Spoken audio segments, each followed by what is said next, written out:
Hello, everyone. This is Jeffrey Grutner, and I am an astrologer, healer, earth worker, and shaman. And I'm here to talk a little bit with you about what's going on with the spring equinox, spring in the northern hemisphere, but the equinox here coming up in on March 20th, 2026. And there is so much energy afoot from an astrological point of view, and so much change happening. And that is really evident to people who are paying attention to what's going on in the world and within themselves too. So I want to talk about these from that perspective that when we look out into the sky and are observing the planetary movements and other manifestations in the sky,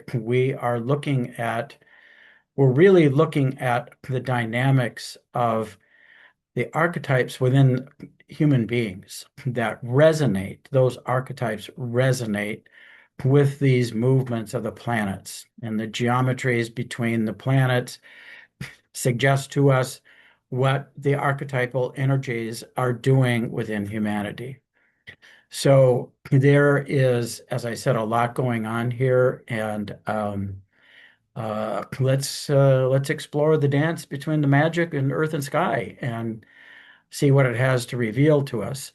There's so many things to get to that hopefully I won't have to cut it into segments, but there's a lot to discuss. So let's just start with the kind of the major themes that are going on. And the first is that we have the new moon coming up on the 18th in just a couple of days from when I'm doing the recording.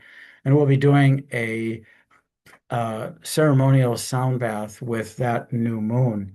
And that leads us directly into the next iterations of the astrological unfolding. And, those were the other theme is going to be kind of the last um, conjunction of Chiron, the wounded healer, with Eris, the goddess of discord and chaos. And so there'll be the last iteration of that, and I'll cover that a little bit. And that happens just hours after this new moon. And within that time frame also is the reactivation of the Saturn-Neptune conjunction, which happened on February 20th, because the moon will go past those two planets that are all near the equinox point. They're just a little bit beyond the equinox point. And then just a few days later, the sun also activates that. And those are all very significant. Um, and then there's just the idea of the equinox itself, which is the balance of light and dark, and what happens to the earth when the earth's energetics, the relationship to the sun and other things, when that happens, is very potent. And the sun is very active right now. So we have expectations of having a lot of uh, pulse of extra energy from the sun into the Earth's magnetic field and then into the telluric forces, the energies within the Earth itself, which can manifest different changes. But since we are of the Earth, it means those energies are manifesting in us. And then finally, this is the beginning point, or yet another beginning point, or a more conscious beginning point, if you will, of a movement towards a powerful resonance energy between uh, the slower moving outer planets that are reflective of what's going on in society. So let's see what we can learn about this and how you can find your own place in the all this energy that's going on. Um, so let's get right to it. I want to start here with the let's do share, and let's take a look at what this has to show us. Whoops, wrong. Um, let's try that again. Sorry.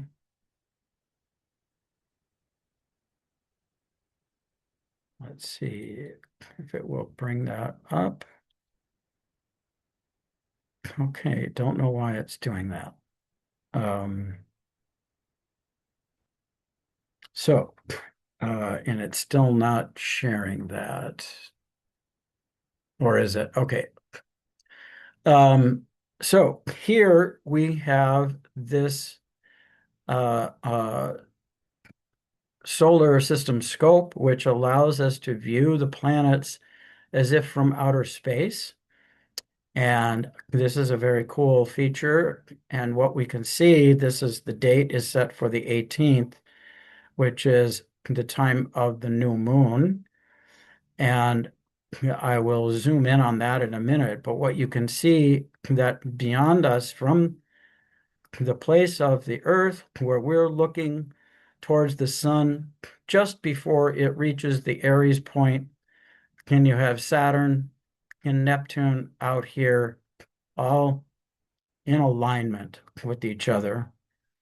So um, you can see that here, that the alignment, obviously these are not to scale, but you can see that.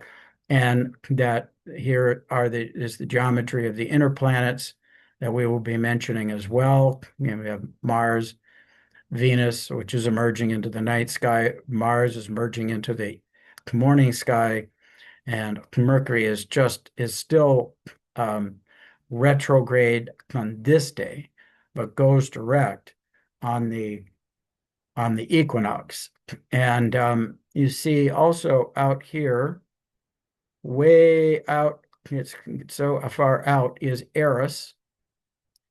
Um, and so the scale isn't right because it's just, it's way out beyond Neptune. And what's not visible to us is, there's the asteroid Ceres, but it's not showing us Chiron because that doesn't consider that an important body um, from an astronomical point of view. But let's zoom in here, and you can see that here is the moon. And from the standpoint of the Earth, the moon and the sun are aligned. You see it here, sun, Earth and the moon, sun are aligned. That is the new moon. And whenever we have a the new moon, the energy from our central star, the energy that brings life to our planet and forms the whole resonance field with this gravitational field and so on, is being transduced through the moon and into our bodies. And it is that beginning point for the lunar cycle, which is so important. Um, and then you will notice that then just a couple of days later, I'm just going to show that quick here on the 20th, and the moon has moved on a little bit, but this is when the exact um, when the sun is aligned with the Aries point from our perspective, and the moon will be activating these outer planets. It's activating Venus and also the sun a few days later as the Earth moves along.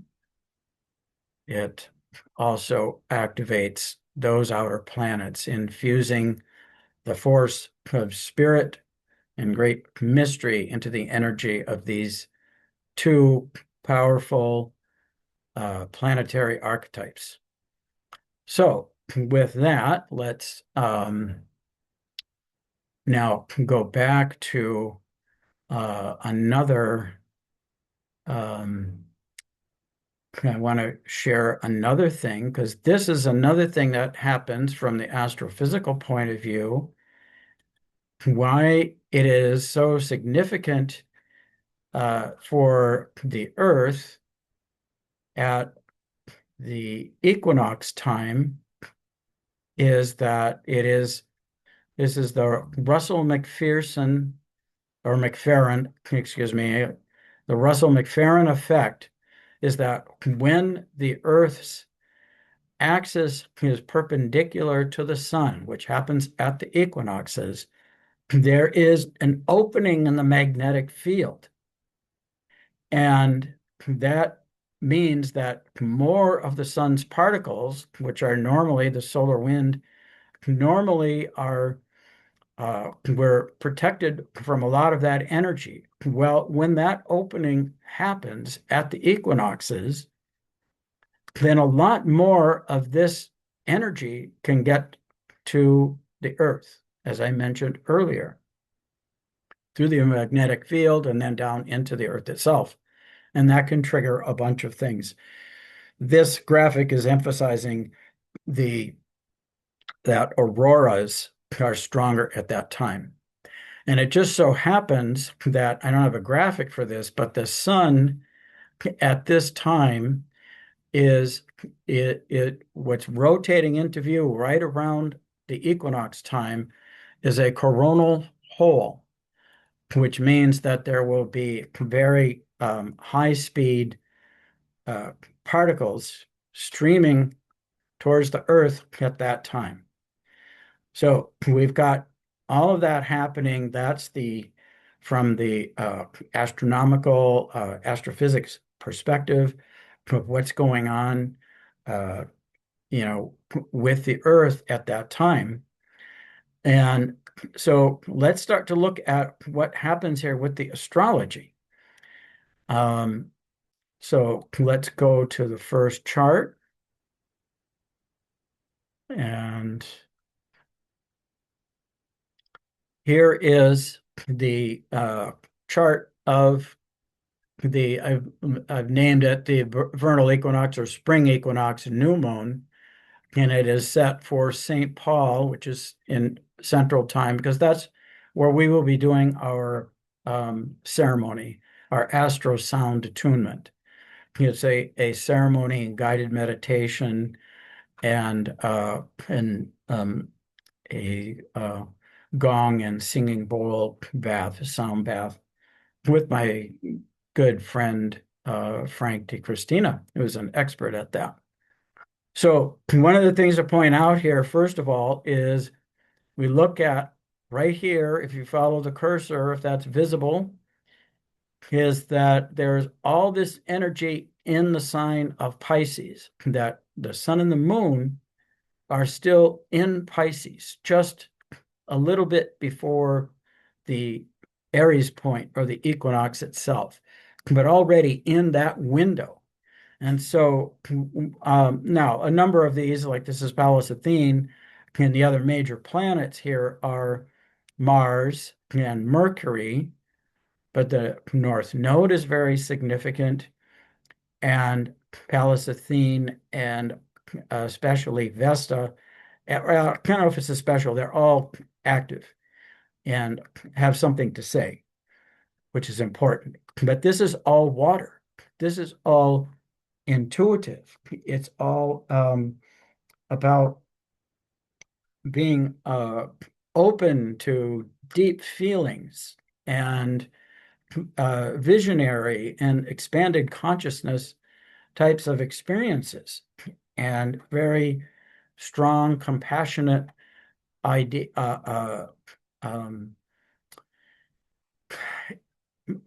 compassionate states towards others. At least that's what it has the potential of being. It also has to do with the energy of what gives us meaning in our belief systems, uh, and the connection to the greater whole, really to the collective soul, and the process of moving through uh, various states as to what we're adding to that collective soul and what we're drawing from it. And that's very important because of the next movement here is all of this in Aries. In a couple of days, and I can perhaps switch over to that chart, but I'm going to stay here for a moment. And then you'll see very quickly that the moon actually overnight moves into Aries and activates these all of these planets pretty quickly. And then when the sun goes, it's all happening pretty quickly. So what do we have? We have a lot of uh, compassionate, intuitive, feeling nature water into cardinal fire, which is movement. It's action. It is being bold and courageous and having that courage to push out there with your identity. Now, um, what what is also taking place, so I'll just spend a little bit more time here. That is a major theme of this new moon. So it's moving from this visionary place, the feeling place, and then very quickly into the place of action, of doing what you need to do to bring about the formation or the strengthening of your identity and your place in the world and what you want to create, how you want to make your mark in the world. So it's, from vision to action and from feeling to movement. So that's a major theme with this new moon in Pisces. It'll still feel dreamy. And then we're in go mode. And so before I move on from this particular chart, I want to note here that Mercury is still retrograde at this point, and it is conjunct the North Node. And actually, by extension, so it was just a few days before this, you know, still present now as I'm recording, but Mars was there too. So there was this deep feeling nature, this connection, because Mercury, as the messenger of the gods and in retrograde motion, is bringing up things from more from the subconscious realm and bringing them forward. And the North Node is kind of compelling. Well, what is going on at that level within ourselves? And what is it that we think about meaning in our life, or how we want to be compassionate towards others, or what we're seeing that's not in that alignment, um, or what is the visions for ourselves? All of these things are being stirred up, and you're in this overall theme, which I'll try to explain. The overall theme of the energy right now is to really activate those elements that are still deep within our subconscious that in that realm that are continuing to control our behavior or hold us back or needs to be looked at, the shadow pieces that we need to be integrating and rewriting our story. So Mercury conjunct the South Node is a great time to be aware of what's still unresolved in me and how do I turn that into a medicine moving forward. And furthermore, how do I rewrite my story so that as Mars moves on, I mentioned Mars in the beginning, and that can be a real agitation. Like I want to get this done. I want to get this over with. So if you're healing, or conversely, if you feel strength or strong in that realm, but have a lot that you want to get going on, That's all part of it. So this is very strong. Communications with others at this time will be kind of active and in some respects automatic. The soul groups that are going to help you to do that. And we have um, Vesta here, which is emphasizing, even though it's past it, but it's emphasizing the need to take a look at doing ritual or bringing more pattern to take care of your temple, keeping the lights, keeping the candles lit in your temple. So these are, you know, don't get so far out of your head of yourself with action or being frustrated. Um, to be sure that you're taking care of your health and what you're signaling to the universe to help bring it in can rewrite that story. So anyhow, now to look at some of the other elements, I well, I will point out this one, but I'm going to bring Jupiter in later a little bit more strongly. Here in the central U.S., we have Jupiter on the midheaven at the time of this um, new moon, and Jupiter has been hanging out in Cancer for a long time. And one of the many elements here is how it's asking us to be sure that the family, the human family, is taken care of. And maybe even the non-human family, I would say. But Jupiter is there. Jupiter is aligned with the star Sirius at this time, the brightest star. Um, and in the sky, since the seasonal signs and the star patterns are precessing away from each other, in the sky, you can see it with the twins, which are asking us to make choice. And Jupiter relates to the governing philosophy, our own philosophy of life that governs how we're going to live, the principles by which we're going to live, but also and especially how we're going to do that collectively. So it literally has to do with law and lawmakers and so on. And it's in a position where these several of these energies I just mentioned, Mars, Pallas Athene, the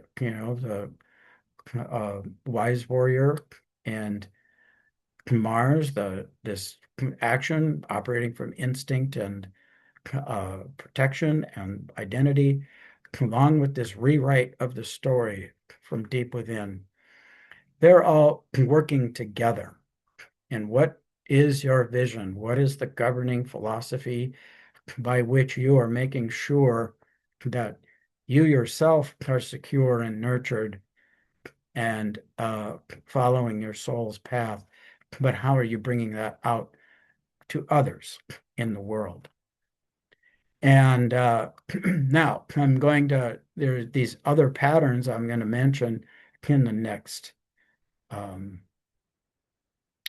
uh, the next chart. So let's go and change the chart to, so first we're going to go very quickly here. This is, you can see that it's 2 a.m. So that the other chart was just 8:32 p.m. was the new moon, and by 2 a.m. the moon is conjunct Neptune in that first degree of Aries. And if you're watching the movement of my cursor down here, that so it's dream time. Setting your intention at the new moon on these days is going to be very important in my view. And because then you're in the dream time. So what is it that you're calling on from the Neptunian space? In other words, from the collective soul, from your own soul history, from your connection to spirit, connection to universal love and compassion. And what is your vision that you want to activate? And the moon is going to be with that. So that brings it down into body. And that's very significant. And if you'd seen any of my previous videos, you know that Neptune is just moved into Aries a month ago for the first time in 165 years. And one of the things that represents is that when it moves into Aries, the beliefs you're willing to fight for. And one of the prominent things that we know of in the United States was the Civil War, because there were a lot of folks who still believed that it was okay to enslave other humans and for them to profit from that, that there was a superior race. And so they were fighting for what they believed in. And we're being asked to do that again. What is your belief? And is it truly universal? And that all humans are created equal and that we are a part of nature, and we're endowed by the Creator with certain inalienable rights. Okay, that's my statement about it. But anyhow, that's what I believe. And then very quickly, then you go to, not too much later, it will conjunct Saturn, but this is actually Chiron Eris. So this is just the next day, 6 a.m. So it's less than 12 hours after that new moon. The sun is still at 28 degrees Pisces. The moon has conjuncted Neptune and Saturn. I kind of skipped over Saturn, so let's talk about it for a minute. The moon conjunct Saturn is now, okay, so what are the limitations that I have to work under, and what steps do I have to take to bring my vision into the lived reality? Saturn, Neptune, and again in previous videos, that happens every 36 years, and the action can be anything from the dissolution of structures, patterns, and authorities, the lived reality being infused with a whole other, more spiritual energy, or one that's more aligned with the human soul, as well as starting to build something from what is one's faith, beliefs, what is imagined and envisioned. So that was very important. And the last time it happened in Aries was a complete shift in humanity's evolution 6,387 years ago.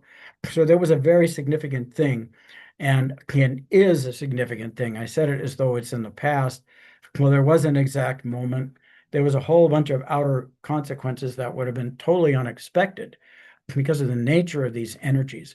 We're really stirring up what's going on in the deep unconscious of humanity, and the various belief systems. What do we want our lived reality to be? To whom and what kind of authority are we willing to manifest?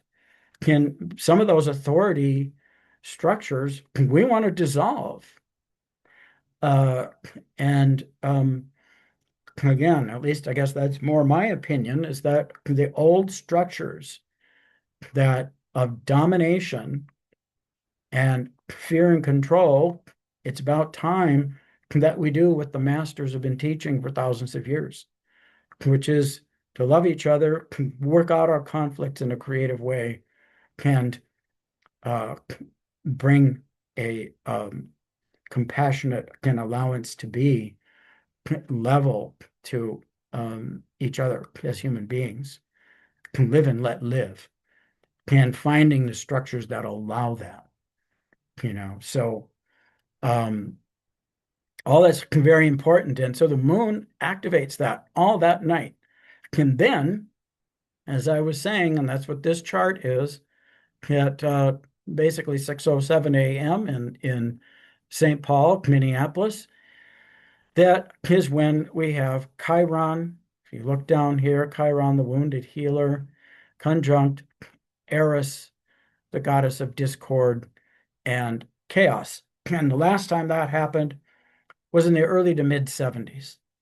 And if you're a person who is around the age of 50, you're going to be in your Chiron return. And so this is going to be a very significant time for you. It's significant for everybody, um, but it is very significant for those in that age group because your Chiron is returning and it is coming into a conjoining with these energies of creating discord and chaos, where discord is revealed. And so one of the ways that this manifests in particular is the the idea of not being invited to the party. That was the story. That was the story of the goddess Aries, who wasn't invited to the wedding. And so she played a trick on the other goddesses. Um, and a whole lot of discord and chaos ensued. So she was disrupting the established order. And that allowed the established order, which had become rigidified and not accepting of different energies, it allowed it all to break down and for a whole new order to uh, to coalesce out of it. But the chaos was a part of it. And a lot of the chaos that we're experiencing, we can relate to that because this has been going on all throughout 2025. So there's a lot of powerful things that are going on. This is one of them. And so what do I recommend with this is that the wounded healer is about, well, what is trying to in Aries is formulating your own identity. And when it's not accepted, which is where a lot of people go, so they want to create discord. If you who you are or who you believe yourself to be is not being accepted, you want to break up that old order. And sometimes it's very tricksterish because what one thinks is the old order we want to break down, another is saying, no, I want to, elevate myself in that old order. So I'm going to create chaos to disrupt the evolution that has been happening. So anyway, this is the part of the idea, some of the medicine of this aspect is to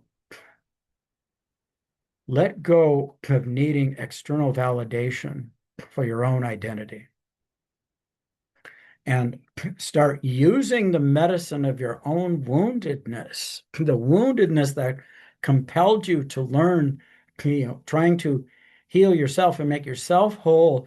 But by getting the specialized knowledge, you're supporting other people and helping them to heal.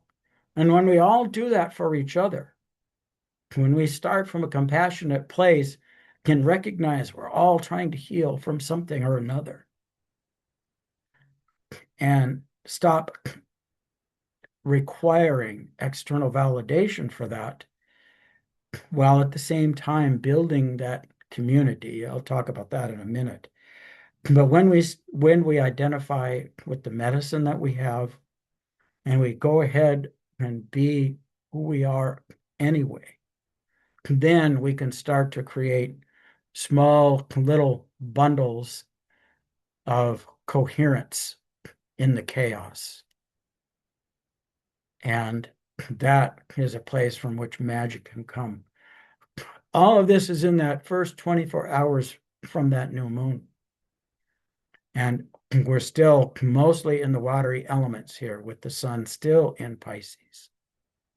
So let's move it now to,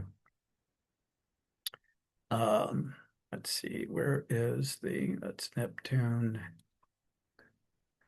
and Chiron, Eris, Moon, Saturn. Now, then finally on, no, that's the new moon. So I still don't have, nope, wrong. Okay. So I need to go back here because I didn't bring that chart up yet. Bear with me. So here's the equinox. And so you notice that here, at least in St. Paul, one of the things that's very prominent right away is that the planet Uranus, still in Taurus, which it will be moving out of within a month's time, and it is aligned with the Pleiades. In fact, this zero Gemini 16 minutes is almost exactly aligned with Alcyone. So the Pleiades are rising, and Pluto here in Aquarius is directly on the midheaven. So it is emphasizing the notion, and again, I'm going to give you a positive manifestation here, which is uh, Pluto is about empowering and resiliency, um, and using collective power. And when it's in Aquarius, it's about creating uh, uh, equality and social justice. So these planetary energies are working together. And this is, in fact, a long time uh, um, harmonic that is one of the things that is really resonating, has been resonating for the past year. Ken is very strong now. And as we move through this year, becomes even stronger. And what this represents is that since the 1960s, when these two, the revolutionary planet, the awakener, um, uh, Uranus, and the revolutionary planet, or I'm sorry, the evolutionary planet, that which empowers from a place of of the core, one's core. Um, they were conjunct in the 1960s, and that started a revolutionary process, a push by the youth, Uranus, back toward to the land, back to equality, and it was happening all across our culture, opening creativity and sexuality, and a lot of things were happening then, including pushback, sudden death, and the grab for power. So these two planets, there's an indifference to them. A person can use technology and to convince the youth over here, Uranus, and ideas, because these are all represented by Uranus, to take more power and control over the masses, Pluto, or we can use the same energies of equality, social justice, and empowerment to begin to create a new society. And these are in support of each other at this time. So it's a matter of choice. And the big thing that has been forming and is present is that at the midpoint of these, which is the place to bring the focus, to bring about the positive things I mentioned, is with Neptune, the planet of vision, and Saturn, the planet of building into our lived reality and dealing with karma. They are at that midpoint. And when the sun reaches the zero Aries, it is activating that in a big way. Again, like I said earlier, the solar impulse, the fact that the Earth's magnetic field is open to receiving more solar energies. And these planets of vision, uh, compassion, and intuition, and creating structures in society, they're at the midpoint. And so this is a vital time to be activating what you envision and dream, not only for yourself, but also humanity. And what are you going to do to make plans, focus on it, and build it? And work with other people. These times of chaos, and so many people, many of my clients are being very challenged with the unresolved issues. And if we're holding each other, connecting from the heart, and holding each other in the space of that compassion and allowance to be, and using whatever specialized skills we have to help each other heal. And when we maintain that, we can allow the things to crumble up around us, knowing that the patterns, the architecture of the new way is being held by our heart fields.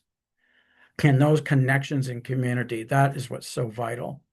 Can then we can surrender to some of the things that are falling away, even as we prepare to build something completely new.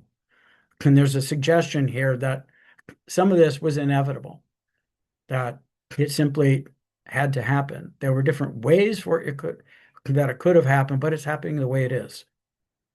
And so we're seeing a surge of of conflict and war, and people, hopefully more people are waking up, reclaiming their individual and their community power.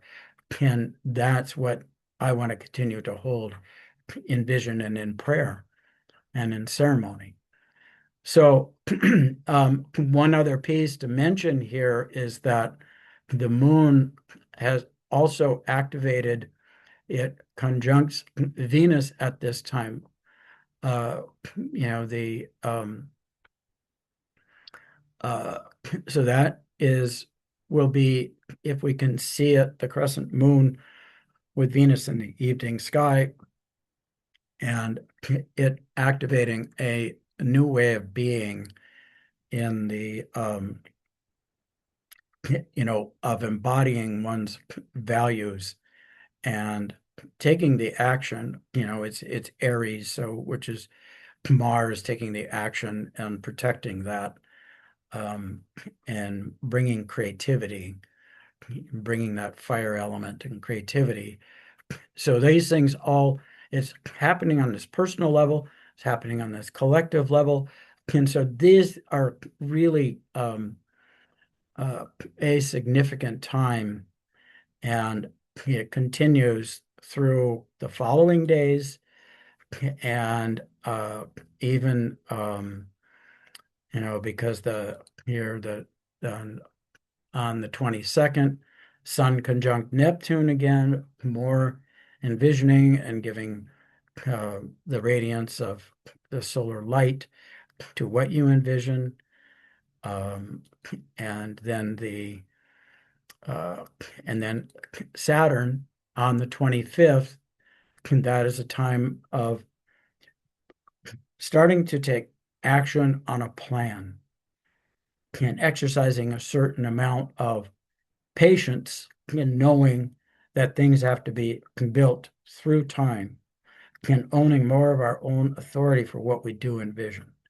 So, to bring this to a conclusion, um, we are we're entering this time period when there's all this activity going on uh, in our solar system, and therefore in all of the archetypal energies of humanity, and that in fact there will be changes within our Earth itself. And that's another key element. One of the areas that I work in is working with the energetics of the Earth. And the ceremony that I did in the end of February from Hawaii, the Earth web weaving of bringing some of the energies I just talked about and our heart field and linking it to the Earth and connecting that across distances. So there was some really good medicine done then, and I want to reinforce that in this next coming week to 10 days. So the other things to be emphasizing besides doing ceremony is creativity, uh, working out the karma and conflicts and difficulties that you have within yourself and with others, I mean, that's an ongoing process. It's just being emphasized now. And the the disruption to our nervous system, any ways that we can quiet that, because that's going to be an ongoing theme. One of the pieces that I didn't mention is that I mentioned it in passing, but these planetary energies, let's see if I can go back to that for just a moment. Um, the let me go back to this one. Where is the one that shows us very clearly? Um, this is good. This is the Aries point. Um, we we see, and this is a thing I didn't mention. This will be part of the theme, uh, kind of all throughout the year, but for sure until solstice, is this tension between what is the philosophy that we want to live by, Jupiter, and the values that we are bringing forward. This is, Venus, Moon, uh, in that element, very important piece of this. But what I want to point out, um, although the Jupiter energy, that of sharing one's ideas, of expanding one's point of view, is very supported by us rewriting our story and taking action. That's that Mercury North Node connecting to people that will help us to do that, and having the courage and compassion to do so. That's this whole mix here, Mercury North Node Mars.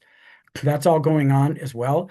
But this, what we call this, uh, um, I talked about it, Uranus, trine Pluto, sextile uh, the Aries ingress, the Sun, and Neptune and Saturn. And Neptune, being the furthest major planet, tends to stay in this area. And by the end of April, Uranus has moved into Gemini, and that'll be a whole other acceleration.